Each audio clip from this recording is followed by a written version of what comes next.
Super Radio DZWB Last Report! Alamin natin ang sitwasyon dyan sa kanilalagyan ni Romel Balasbas, kaugnay pa rin sa translasyon. Romel!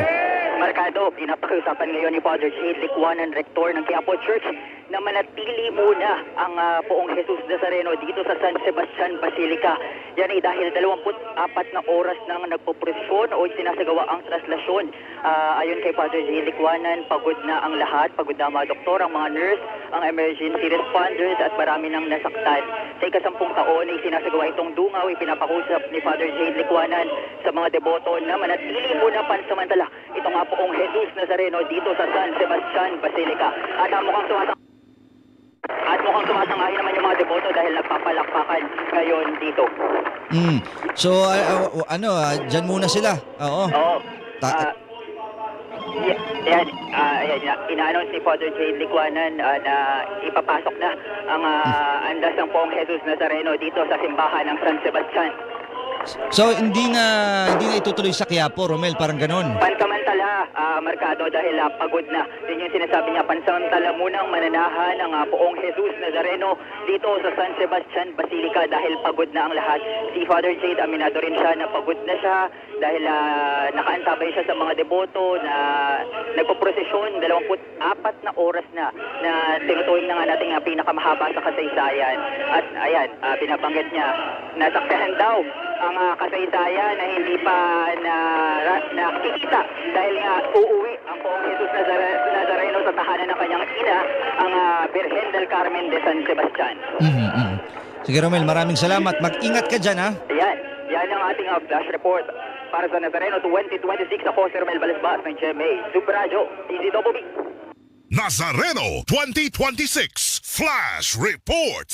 Nazareno 2026 Flash Report! Alamin natin ang sitwasyon sa San Sebastian Church. Romel Balasbas, pasok Romel!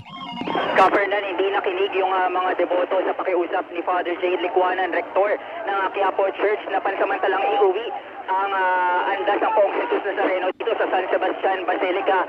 Sa halip, inilalayo nila ang andas ng Poong Jesus Nazareno at dadalhin nila ngayon sa Quiapo. Yung direksyon nila ngayon ay pa-Quiapo, Karene. Nasa Plaza del Carmen pa rin tayo, pero ang direksyon na tinatahak ng lubid at yung posisyon ng mga humahatak sa lubid ay pa-Quiapo, Karene. Pabiligid Viejo ito. Ito yung ruta dapat na daraanan ng andas ng Poong Jesus Nazareno pagkatapos ng Plaza del Carmen, Karene.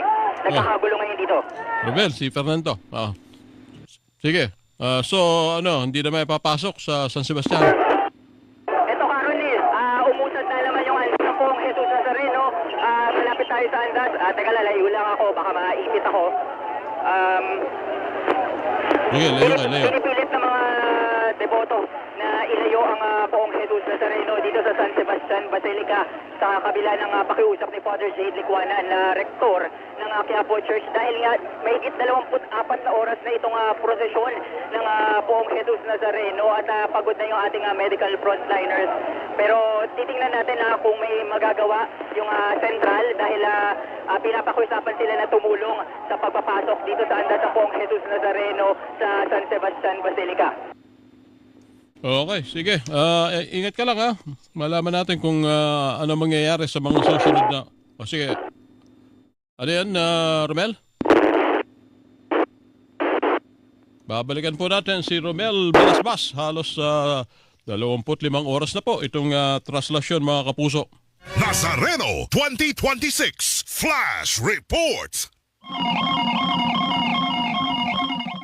Super Radio DZWB Last Report! Meron pong nagbibisikleta patay matapos umasalpok ng kotse sa bahagi ng Elliptical Road sa Quezon City, ha? Si Alan Gato sa detalye. Alan, magandang umaga. Pasok. Weng, sa mga oras na ito ay patuloy pa na nakantay dito sa bike lane. Sa bike lane dito sa Elliptical, itong biktima na ngayon ay patuloy na nagsasagwa ng investigasyon ng mga takuhan ng Quezon City Police District Traffic.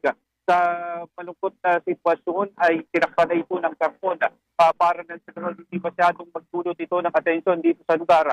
At sa inisyal na impormasyon na nakuha natin mula sa mga pulis na nagsasagwa ng investigasyon, isang SUV ang nakasalpok dito sa nagbibisikleta at dahil sa tindi ng pinsala na inabot nito ay kaagad na binawian ang buhay. May mga rescue team na kaagad na tumingin dito at talagang sa tindi ng pinsala ay hindi na naisalba pa yung buhay nitong nagbibisikleta. Samantala yung SUV matapos na masalpok yung nagbibisikleta ay dumire-diretso pa dito sa may bahagi ng elliptical hanggang makarating ng bahagi ng Visayas kung saan nasalpok pa yung isang kotse na paparating sa may bahagi ng Visayas bago tuluyang tumigil. Nahatak na yung sasakyan, mabilis na dumating yung mga nagresponde na MMDA at gayon na rin yung tow truck. Wala pang maibigay na initial na detalye kung paano talaga yung pangyayari. Pero ngayon, may mga pulis na nag-imbestiga dito sa pinangyarihan ng aksidente at binabanggit sa atin hawak na yung driver ng SUV na nakasalpok dito sa nagbibisikleta. Maglalakad lang tayo ng bahagya papunta dito sa may bahagi ng Visayas kasi may ambulansya rin na naririto at naririto rin yung sinasabing SUV pa na nakabangga dito sa nagbibisikleta at gayon na rin dito sa Isa pang sasakyan. Oo. Alan, yung pangyayari na anong oras nangyari? Ang estimate kanina? Maliwanag na? Hindi masabi sa atin yung eksaktong oras dahil naitawag lang daw ito sa mga tauhan ng MMDA. Ito, kung makikita, sinalpok pa yung mga bagong gawang ilaw dito sa may bahagi ng Visayas. Natumba yung ilaw, tumalpok, tumawid dito, natumba yung poste, at pagkatapos dumiretso at ito na yung SUV, yung sinasabing SUV na nakabangga dun sa siklista na nasawi. Sa ngayon ay patuloy pa yung ginagawang pag-imbestiga dito sa bahagi. Asan yung driver ng SUV, Alan? Inaalam lang natin kung nasa na yung driver. Yung driver ng SUV nandito pa, hawak ba? Paano ba? Nandun sa loob ng compound. Nakaupo. Yun. Lalaki, babae yan? Babae ba? Lalaki yung driver?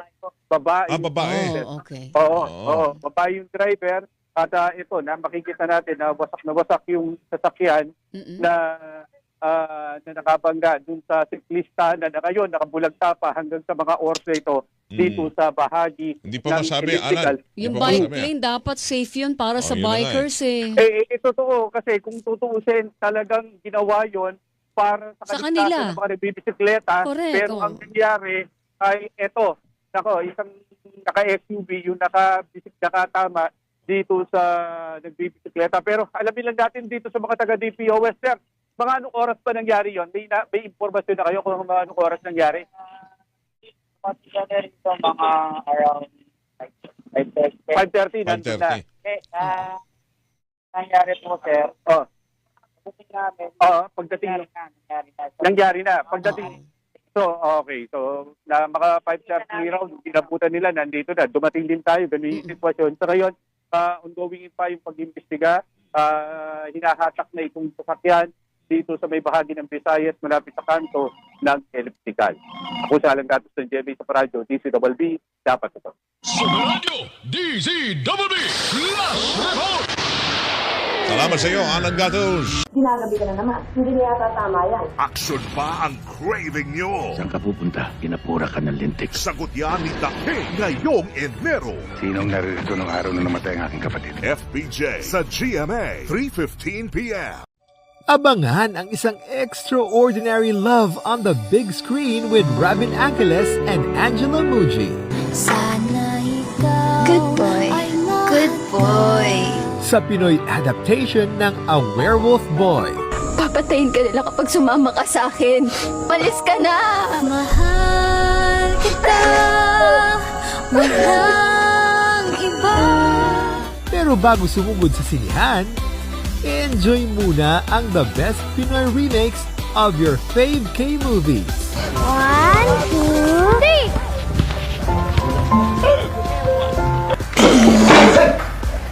Biro lang. Alam kong pinatay mo si Apyong. Wala ka ebidensya! Stay forever, di ba? Stay forever! Promise ka. Magiging unan mo ko para laging yakap. Tutok na ngayong January 10 to 14 sa PBO.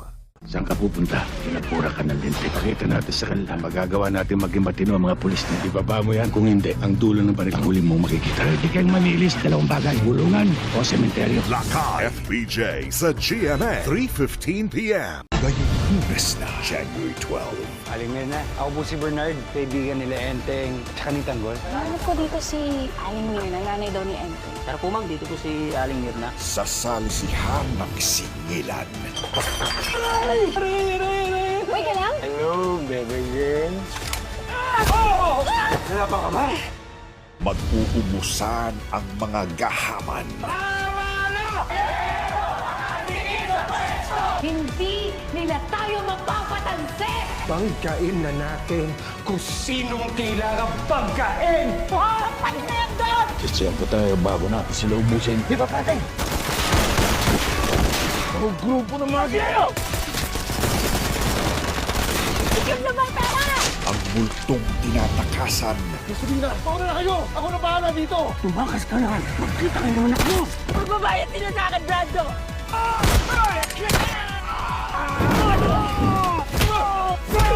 Maniningil na ng buhay.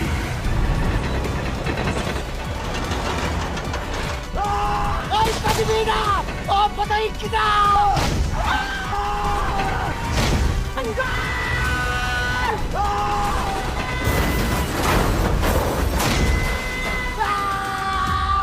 FPJ's Batang Quiapo. This January, back-to-back ang pag-resback ng action heroes. Wala silang uurungan para sa kanilang minamahal. Ayoko may masama mangyari sa'yo. Abangan sina Raymart Santiago. Walang pastusan na! Cesar Montano. Lumayo na tayo ng Maynila. Susunod ako sa inyo pagkatapos ng misyon ko. Bong Revilla. Ang babae, hindi pinapatulan. Philip Salvador. At Ronnie Ricketts. Pupulihin ko na to. Back-to-back Cine Saturday. Simula 12 noon sa Viva Cinema. Huwag magkakamaling sila'y kalabanin If you walk in the park, Luckman, Godspeed. dahil hindi ka nila paiisahin. Diyan sa lupang kinatatayuan mo. Nagkapain kita.